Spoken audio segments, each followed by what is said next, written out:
A mensagem de texto não era para mim. É assim que sempre começa, não é? Um deslize digital que desfaz a ilusão perfeita que chamamos de casamento. Mal posso esperar para celebrar a tua promoção esta noite. No mesmo lugar, às 20 horas. Vou garantir que ela pense que estou a trabalhar até tarde outra vez. Fiquei a olhar para o telemóvel do meu marido durante o que pareceram horas, embora provavelmente tenham sido apenas segundos.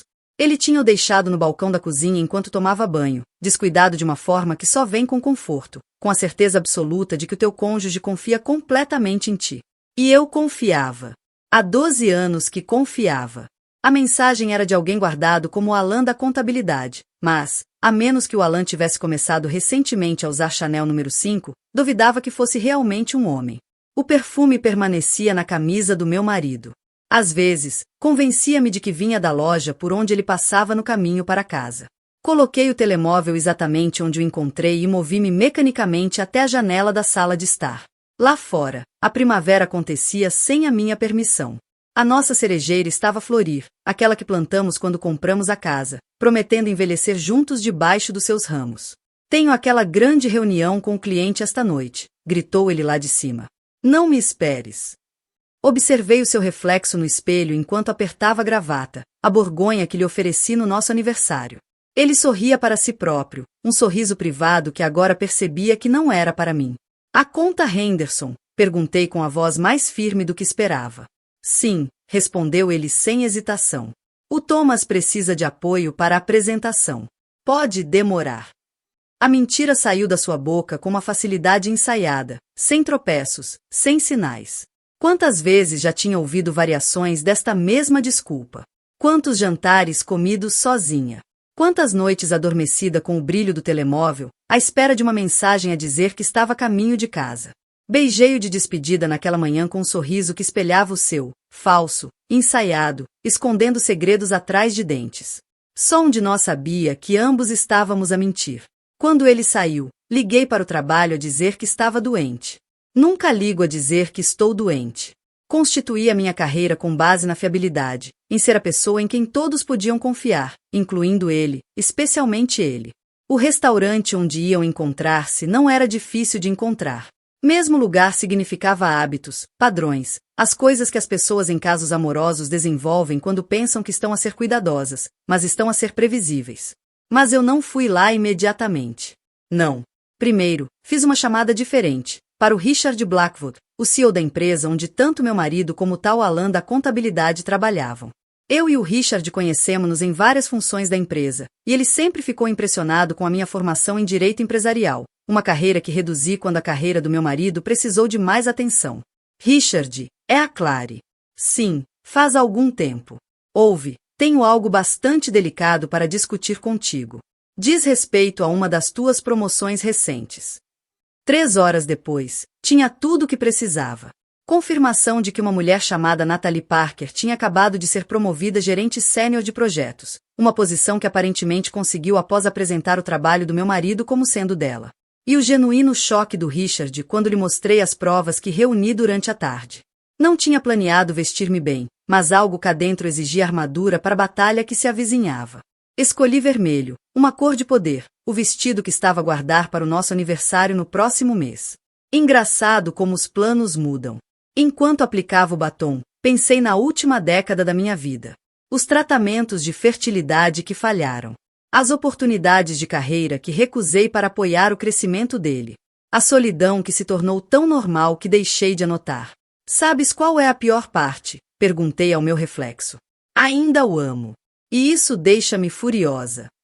Às 20h17 em ponto, entrei no Lupus, um restaurante italiano requintado no centro da cidade. O Richard estava ao meu lado, com o rosto carregado de desilusão profissional. O meu marido não me viu de imediato. Estava demasiado ocupado a estender a mão pela mesa, a segurar as mãos de uma mulher cujo cabelo loiro caía em ondas perfeitas à volta de um rosto que eu já tinha visto em fotografias da empresa, Natalie Parker. A mulher que usava a promoção que devia ter sido dele, se ele não lhe tivesse dado as suas ideias, o seu trabalho, provavelmente entre tudo o resto que devia ser meu. Eles riam, bolhas de champanhe captando a luz suave, a aliança de casamento dele guardada em segurança no bolso. Imaginei. Não é o teu marido, Clary, Perguntou Richard alto o suficiente para as mesas próximas ouvirem. O tempo parou, enquanto a cabeça do meu marido se virava de repente, os olhos encontrando os meus com a expressão mais pura de terror que já vi. Sim, respondi claramente, a minha voz ecoando pela seção subitamente silenciosa do restaurante. E acredito que estão de parabéns pela notável promoção da Sra. Parker. O silêncio que se seguiu pareceu vidro, frágil, perigoso e prestes a estilhaçar. O rosto do meu marido percorreu emoções tão rapidamente que quase senti pena dele. Choque, medo, raiva e finalmente a tentativa desesperada de recuperar o controlo. Clary, disse ele levantando-se, isto é relacionado com o trabalho. A Nathalie acabou de ser promovida e, como mentora. Para. Uma palavra, calma mas firme. Basta, Thomas.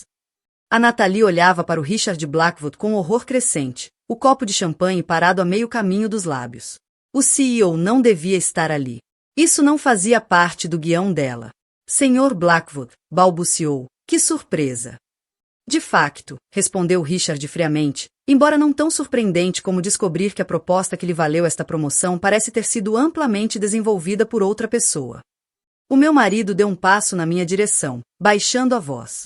Clary, vamos discutir isto em casa. Estás a fazer uma cena.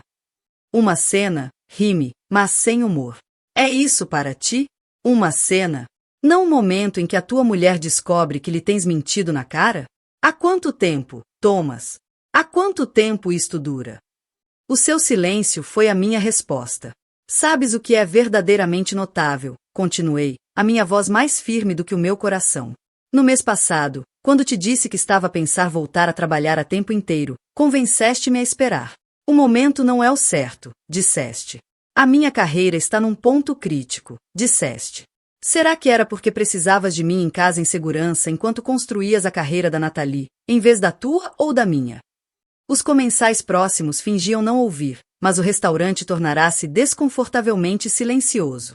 Um empregado pairava incerto por perto, sem saber se devia intervir. Não foi assim, sibilou Thomas. Estás a deturpar tudo. Estou? Então explica por que é que a proposta inovadora da Nathalie contém passagens idênticas aos rascunhos com que te ajudei à nossa mesa da cozinha. Explica por que é que tiveste reuniões tardias exatamente nas mesmas noites em que ela publica fotos deste restaurante no Instagram. Ah, sim. Ah, sim. Encontrei-as esta tarde. Explica por que é que me disseste que a reunião da conta Henderson era hoje, quando Richard aqui presente confirma que não há nenhuma reunião marcada. Com cada pergunta, o Thomas parecia encolher, a confiança habitual a desmoronar-se. A Nathalie finalmente encontrou a voz. O Thomas disse-me que vocês os dois tinham um entendimento. Disse que o vosso casamento era só de aparência. Virei-me para ela lentamente. Foi. Que conveniente para os dois. E ele também te disse que na semana passada foi o nosso 12º aniversário?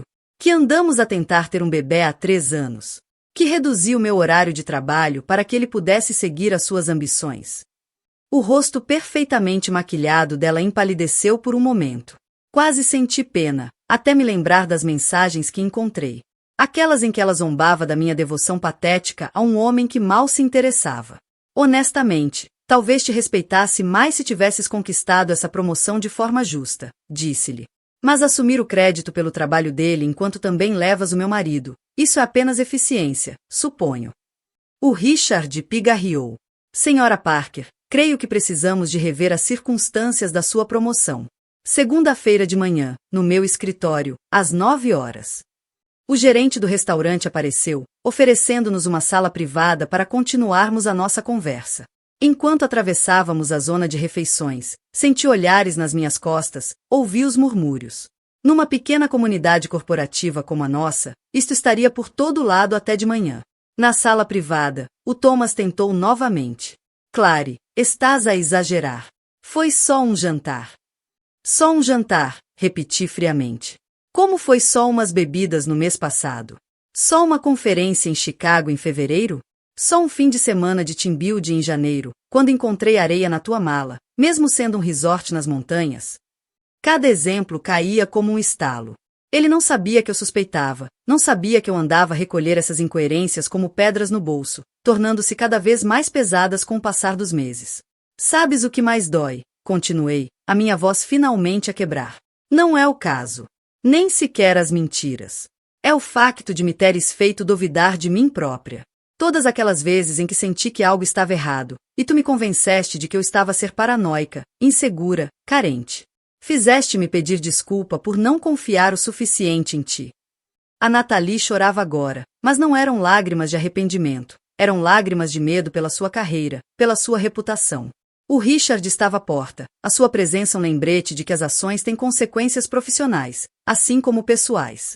Lembras-te do último Natal? Perguntei ao Thomas em voz baixa.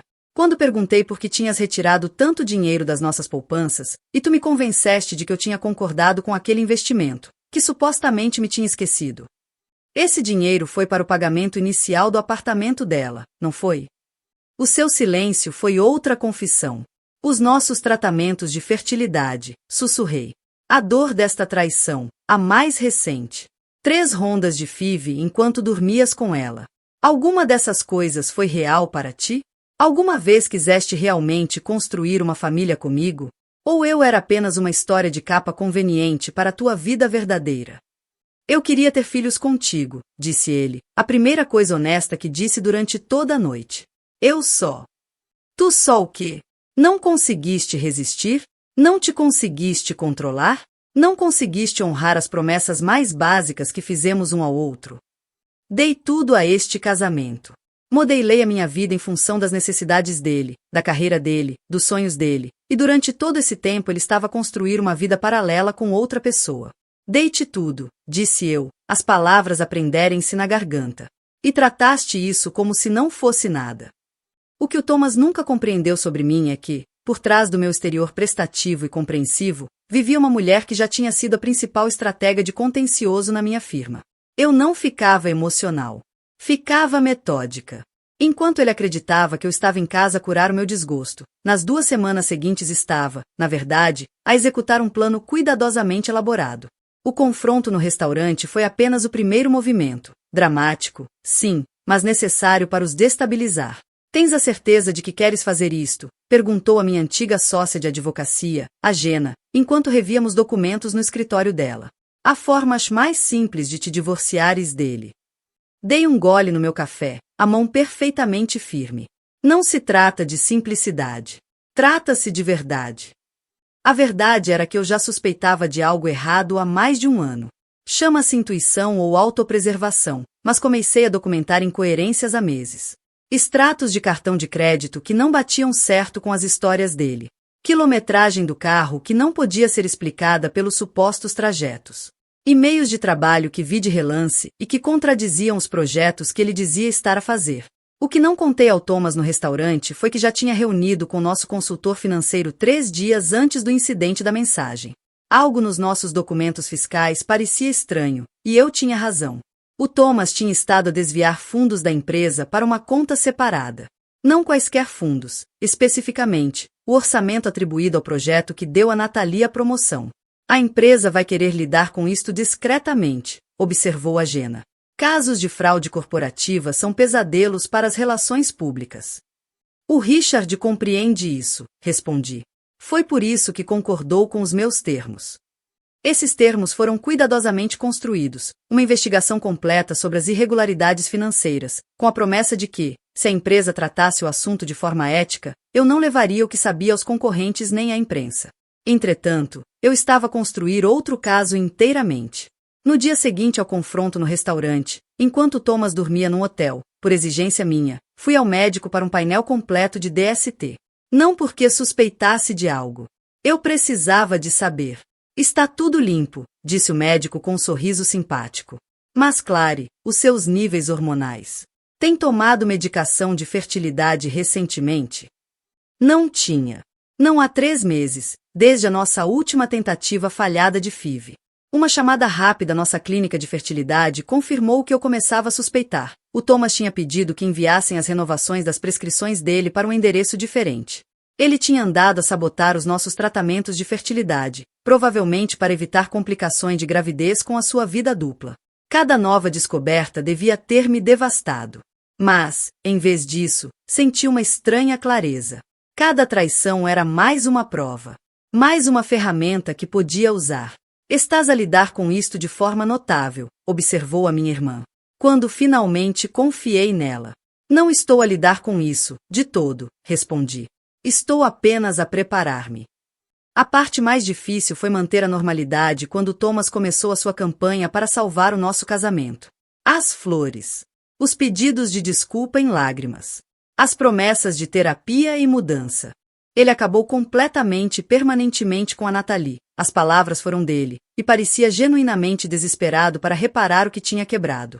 Deixei-o acreditar que estava a resultar. Aceitei os pedidos de desculpa com uma relutância medida. Aceitei participar em sessões de terapia, onde falei cuidadosamente sobre confiança e cura. Tudo isso enquanto me encontrava com advogados, consultores financeiros e o Richard Blackwood pelo meio. Ele pensa que estamos a reconciliar-nos, disse eu ao Richard durante uma das nossas reuniões. E estão? Perguntou ele, estudando-me com preocupação. Sorri ligeiramente. Estou a reconciliar-me comigo mesma. Com o eu que deixei de lado para me tornar naquilo que o Thomas precisava. O Richard tornará-se um aliado inesperado. Depois de descobrir como Thomas e a Nathalie tinham manipulado projetos e fundos da empresa, ele estava determinado a lidar com a situação de forma apropriada. Mas também parecia respeitar genuinamente a forma como eu estava a lidar com a minha crise pessoal. A auditoria interna estará concluída até sexta-feira, informou-me. A prova é substancial. Em casa, mantive a atuação perfeita de esposa magoada a considerar o perdão. Voltei a cozinhar as refeições favoritas do Thomas. Ouvi as explicações e racionalizações dele. Até o deixei voltar ao nosso quarto, embora inventasse desculpas para evitar intimidade.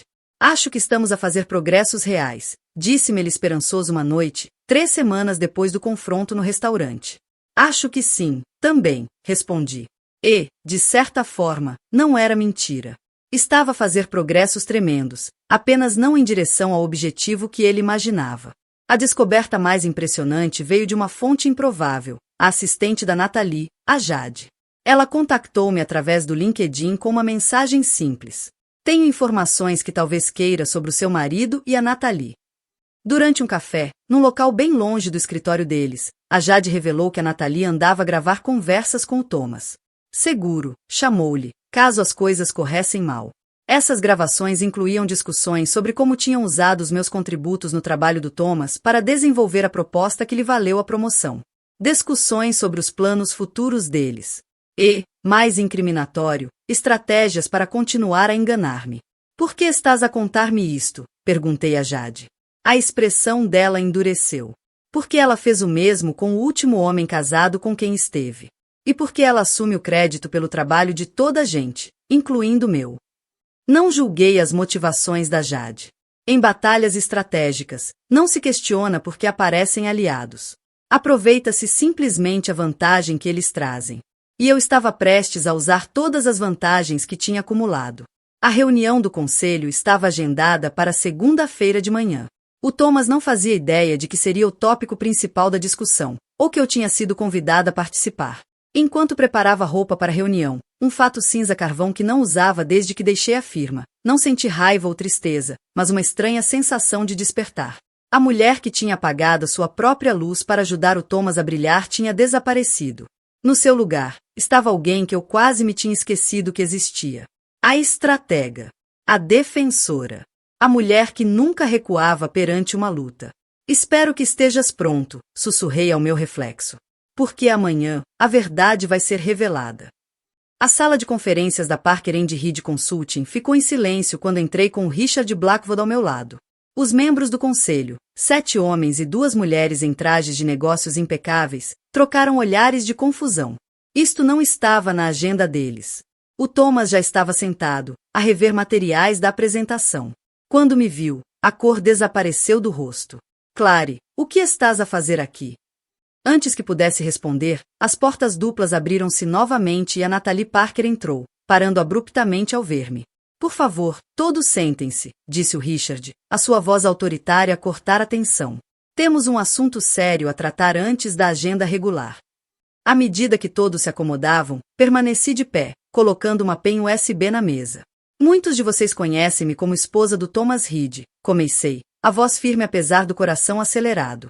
O que talvez não saibam é que fui conselheira sênior de contencioso na Morton Beck, especializada em casos de fraude empresarial. Cliquei no comando para iniciar a apresentação que tinha preparado. O primeiro slide mostrava registros financeiros, fundos da empresa redirecionados para contas paralelas, relatórios de despesas com discrepâncias, orçamentos de projetos com alocações inexplicadas. Nos últimos 18 meses, 2 funcionários desta empresa envolveram-se em irregularidades financeiras, uso indevido de recursos da empresa e fraude. Continuei. Desviaram aproximadamente $237 mil de fundos da empresa para uso pessoal, enquanto manipulavam simultaneamente os resultados de projetos para benefício próprio. O Thomas meio que se levantou da cadeira. Isto é absurdo. Richard, por que está a minha esposa a fazer estas acusações numa reunião do conselho? A expressão do Richard manteve-se impassível, porque a auditoria confirmou tudo o que ela nos trouxe. Thomas, por favor, continua, Clary. Os slides seguintes detalhavam como Thomas e a Natalie tinham assumido crédito por trabalhos feitos por outros membros da equipa, incluindo projetos que eu, sem saber, tinha ajudado a desenvolver em sessões de trabalho noturnas à nossa mesa de jantar. E-mails. Rascunhos de apresentações com alterações rastreadas. Testemunhos de colegas da equipa. Tudo construía um caso irrefutável. Adicionalmente, disse eu, clicando para o slide seguinte, a Sra. Parker tem gravado conversas sem consentimento, inclusive neste edifício, o que viola a política da empresa e, em alguns casos, a lei estadual. Reproduzi um pequeno excerto de áudio, onde se ouvia claramente o Thomas e a Natalie a discutir como assumir o crédito por trabalho feito pela colega de equipa dela, a Jade. A Natalie levantou-se de repente. Essas gravações são propriedade privada. Não tinhas esse direito. Na verdade, interrompeu Richard. Foram feitas em dispositivos da empresa e armazenadas em servidores da empresa. São propriedade da empresa. E quando surgiram alegações de má conduta, tivemos todo o direito de as rever. Os membros do conselho trocavam olhares chocados. Uma deles, uma senhora mais velha chamada Ellen, olhava para mim com algo como respeito nos olhos. A documentação completa foi fornecida a cada um de vocês, continuei, acenando para as PEN USB que tinha colocado à frente de cada membro do conselho, incluindo o relatório completo da auditoria e os testemunhos das testemunhas. Mas isto não se trata apenas de má conduta empresarial. Virei-me diretamente para encarar o Thomas pela primeira vez. O meu marido e a Sra. Parker mantêm uma relação há quase 2 anos.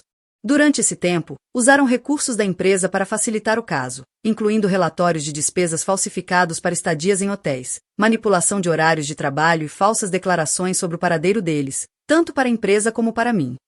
O rosto do Thomas passou do choque à fúria. Isto é um assunto pessoal que não tem lugar num ambiente profissional.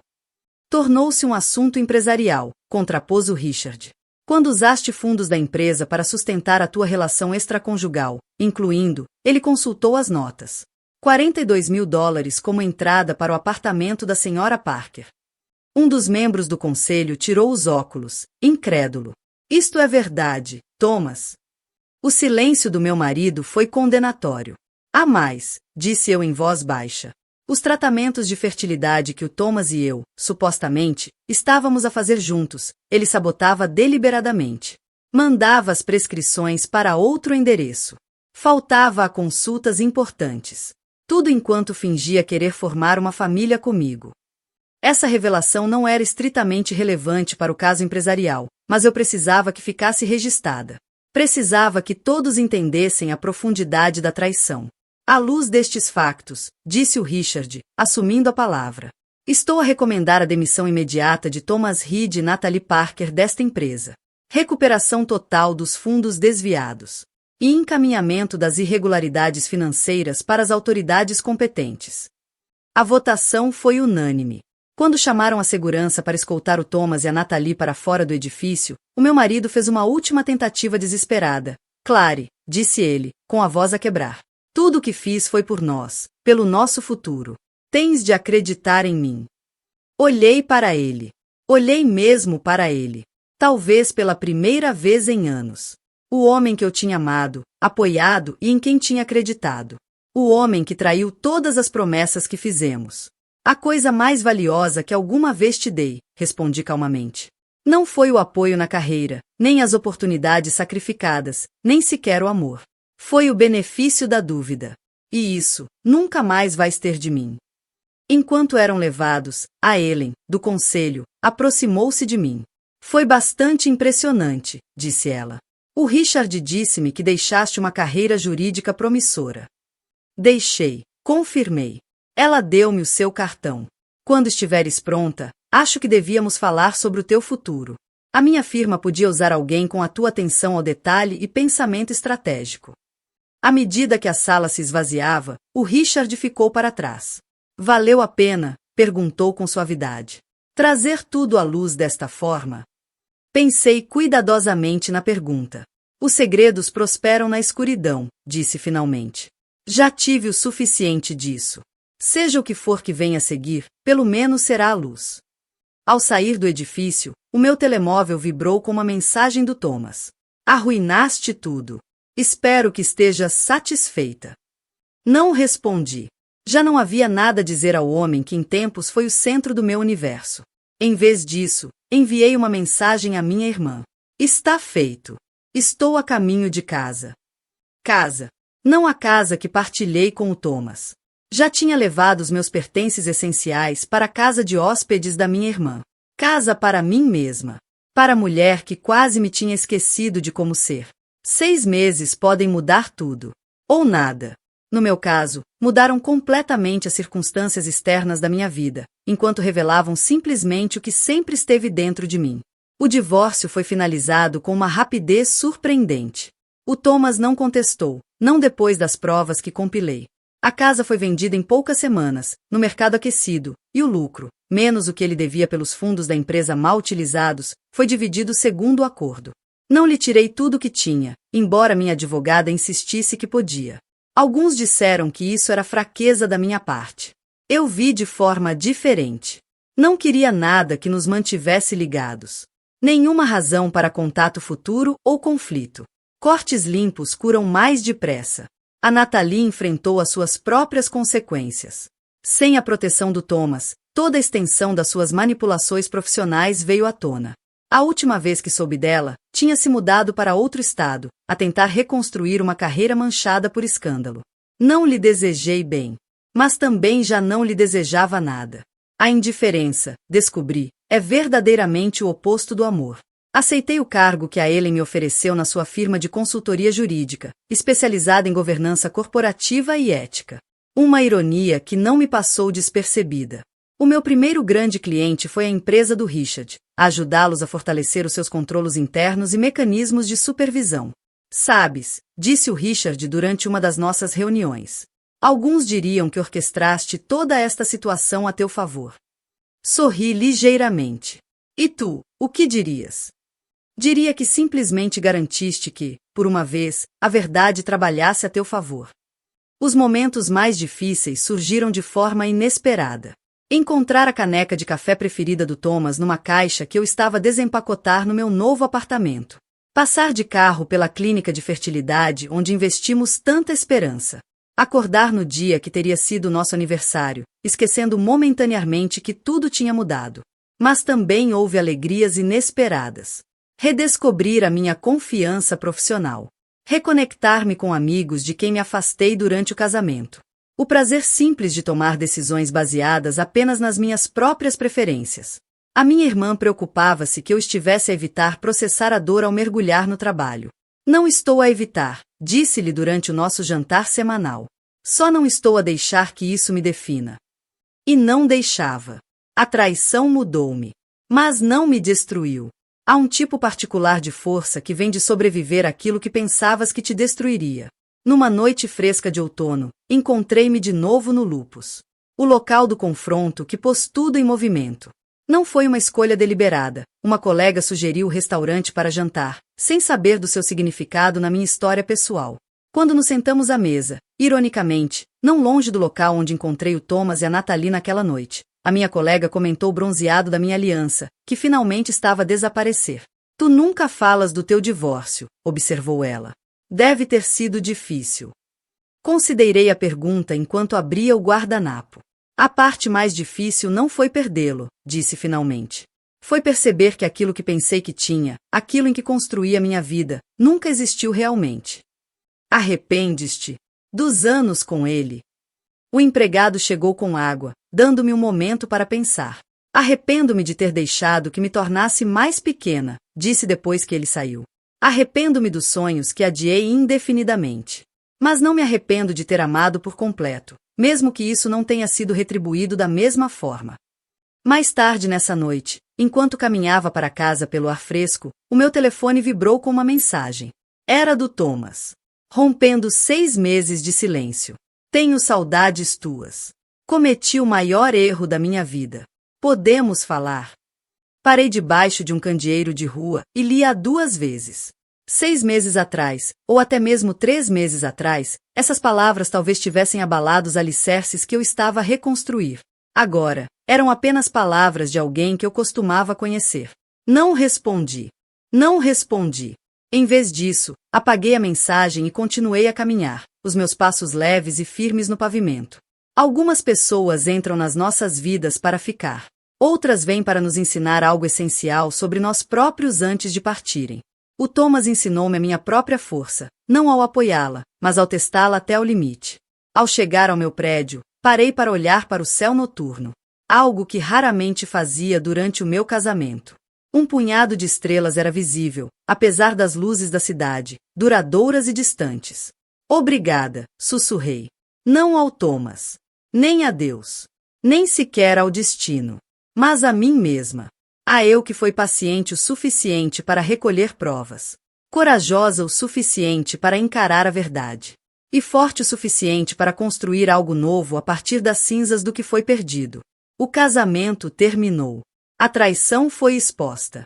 Mas a minha história estava apenas a começar. E desta vez, eu estava a escrevê-la por mim mesma.